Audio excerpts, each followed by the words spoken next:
Problem 4. The remainder can be defined for all real numbers x and y with y is not equal to 0 by the following expression, where x divided by y denotes the greatest integer less than or equal to x over y.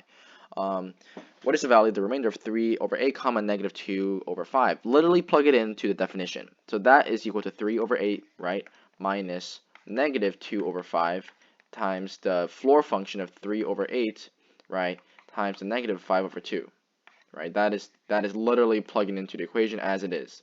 So if we were to have this expression, then what do we do now? We just simply solve and simplify. So that's 3 over 8, right, plus 2 over 5 times what? Well, what is multiplied this together? That is negative 15 over 16.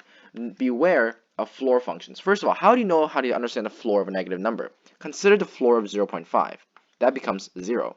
So, because it's less than equal to. So what we see here is that the floor function always gives you an answer that's less than this result. So if you draw yourself a number line, that's 0. That's negative 15 over 16.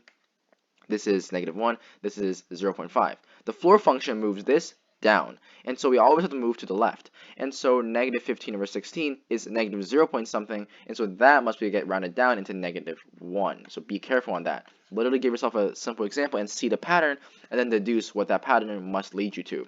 So that's times what? Times negative 1.